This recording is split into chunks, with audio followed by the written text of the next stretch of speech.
The year was 2005. You had songs like Holla Back Girl by Gwen Stefani, Since You've Been Gone by Kelly Clarkson, the fantastic Gold Digger by Kanye or Yeezy or Yeezus or whatever name he goes by now. The White Sox won the World Series, and Lance Armstrong won his 7th consecutive and final Tour de France championship. 2005. And your boy here was a fresh off the boat, straight out of college, 22-year-old, working for Keystone RV. And I was working for the Cougar and Hornet division, which the Hornet division ended up turning into the modern day Hideout. I was their trainee. I was hired by, I was hired by Bob Martin, Chris Herman, and Amy Prinz-Duthie, who's no longer in the industry on this side. And they hired me to be the trainee. So I was the trainee for that division. There's a great group of guys there. A lot of stories, a lot of fun back in the day. And that was the year. It was probably about 3 months, maybe 4 months later. And I got called in to check out this new super secret product. And this was a product that Ron Fennick, who was leading Keystone at the time, and if you don't know who Ron Fennick is, he went on to be one of the founders of Grand Design. They're bringing out the new Brinkley. He is a fantastic person, legendary in the industry, great leader. But he had this project that he was working on with Coleman Davis. I think the third was what Coleman was, because he was the son of Cole Davis, who founded Keystone RV. Well, Coleman was originally a Montana rep. And so he was a very good Montana rep for a long time, and they were going to develop this new product. And pardon me, I have allergies, so excuse me. This new product was very super secretive, and they were doing all these new things, and I got invited to go with them to go check it out. And I remember Ron coming down into the office. Coleman asked me to come with them. We went and got in their car, in Coleman's car, and they drove us all the way around the backside of the giant Keystone lamination facility. And they were telling me that they wanted to show me something, and they wanted to get my opinion. And so we pull around the way backside, and tucked back in between two of these giant, like Connex type dumpster storage things, was this pointy-nosed, V-nosed travel trailer. And that was the beginning of my, I guess, career as a rep. They wanted me to become one of the reps for the new VR1 product. And for those of you that aren't familiar with VR1, I'm going to show you some pictures of it right now. This was a very, I'm telling you, this was very super secretive. They'd spent a ton of money developing this, sending it out to DuPont testing facilities, all this kind of stuff. And what I was looking at the time, I think, was the second prototype ever. The other one had been trashed at the DuPont testing facilities. And this is a VR1. So this is a 297. This is 2006, I think, was the model year that we ended up coming out with it for production. And what you can see here is obviously the pointy front end. Look at those big windows. Nothing bad would ever happen to those windows like that, right? Nothing.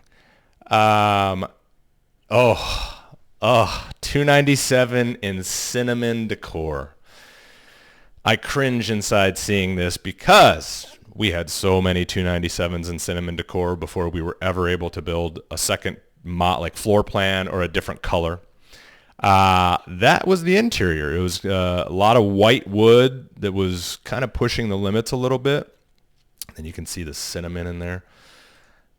Look at that TV, 2006. I love it. This is a used one, by the way. I really love the wallpaper border. I mean, I think we should probably bring that back. I don't know about you guys. But you had this front living in this. So it was a front living floor plan. And that is all out over the tongue there. So you were gaining all this extra space. It was going to be more aerodynamic, all of this. Well, trying to get that front end, because your frame flexes, you had to have all this crazy suspension in there and everything there. It was insanely expensive from an engineering standpoint. And the engineering side of that and the amount of money we had spent meant that the prototypes that we had were like technically like they were worth hundreds of thousands of dollars, right? And the one that we had, I remember it was a little while later, we decided that we were going to take it up into Michigan, drive it up to Michigan and show it to General RV. And they're a big group out of Michigan. They're all over the country now, actually. We were going to take it up there and show it to them. So we one day got in a truck and hooked on to the VR1, and Coleman and he was driving and towed it all the way up there. So we get up there and do our thing, show them everything, and I'm green as green can be, right? I don't know a whole lot about the industry, anything like that. I don't think I'd ever towed anything else in my entire life at this point. I'm trying to remember if I've even ever towed like a boat or, a tractor or something. Maybe I had, but I don't believe so. Well, we wrap this up. It starts snowing, and it's the fall at this point of 2005. And it starts snowing. And as we're wrapping up, closing up all the baggage doors, everything here, wrapping up the slides, and Coleman throws me the keys and he says, all right, your turn. And I wish I had video of probably the look on my face where you could just see me shitting my pants. I had never towed anything before in my life. There's snow coming down like crazy. It wasn't my truck. I didn't even have a truck at that point. And they wanted me to tow back this only prototype that we have, probably worth $200,000 worth of investment at that point. And I can still remember getting in that car or in that truck and just how white knuckle I felt for the longest time towing that thing back. It was, from just the ice on the roads and the snow and everything that was happening. It was so overwhelming. I remember how stressful it felt. And I got more comfortable as we kept going. It was a couple-hour drive. But I still remember like pulling back into the Keystone parking lot that night and just that sense of relief of like, thank God. Thank God that's over.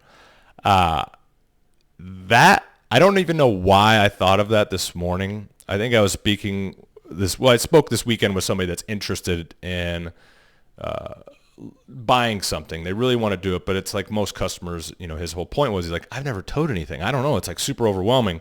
So that's probably where it came from. And I think it helps me to empathize with a lot of people that have never done it before. And now I think about how many thousands of miles I've towed all over the place and how it kind of becomes easier. You still always have to respect it, right? But it becomes easier.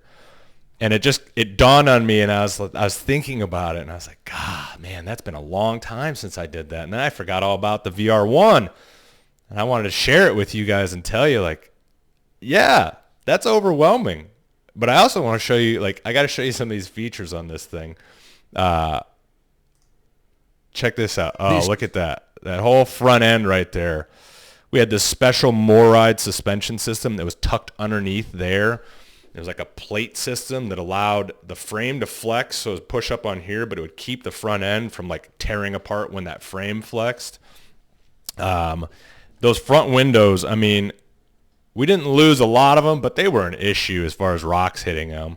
2006 VR1 is an excellent... Oh, there's that cinnamon decor. Making me cringe just looking at it. Ready to take on the open road. Built by Keystone, see the white this cabinets. travel trailer... Look at that. What do you guys think? Should we bring back some wallpaper border? Do you think that's popular now? Has a unique front lounge. By the way, this was Mike Thompson's, which was part of my territory. I had everything west of the Mississippi plus 4 provinces of Canada. It's a giant territory. We did little things like the carpet was light and everybody freaked out because at the time, all the carpets in the industry were dark. And so we had this light carpet, but we had problem with dirt getting on there on the lot. And so we put down that, when somebody moves or whatever, in a brand new house, they can put down the plastic wrap on all the floor, including the linoleum, to keep all the dirt off it, to keep it fresh. With a rear I want to say bed. these things retail for like include 21, a microwave, air conditioning, 19.9, 21.9. If you're looking for a travel trailer at a great price, look at that mirror, guys. Look at that. Oh yeah, so good. Comment today and make this Keystone VR1 Oh yeah, yours. here we go. So this right here, this was where the propane tanks went. and because you couldn't put them in the tongue because you had a front living up there. And so everybody bitched a little bit because we always had 20-pound propane bottles in there.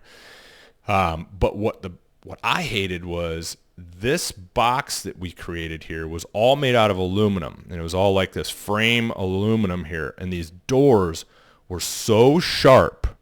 And you had to be so careful every time that you demoed this thing. When you opened up that back thing, I mean, it would tear your shirt. It would cut your hands. If anybody hit anybody's head, like, you're screwed. It was so sharp. Oh, yeah. We sold a lot of those. A lot of VR1s back in the day. And that was how I started. And that was the first thing that I ever towed, was actually that prototype unit that had hundreds of thousands of dollars invested into it in order to get this thing to that point. That was the first thing I ever towed, and it was a little nerve-wracking. And I thought about it the other day, and I decided I want to tell you guys about it. So I hope you enjoyed the little story time today. And if you guys have ever had any weird towing experiences, if you've ever had a scary experience, I've had plenty of them, share it. I'd love to know more about it. I think it's always interesting to hear other people's stories. If you're a rep and you've towed before, like, what was your first time towing? What did it feel like? A lot of us don't get to do it anymore. It became too much of a liability, and now we have to use transport to take things at different places. Nobody's allowed to tow anymore. So I appreciate you guys. Thank you so much for watching, and we'll talk to you soon.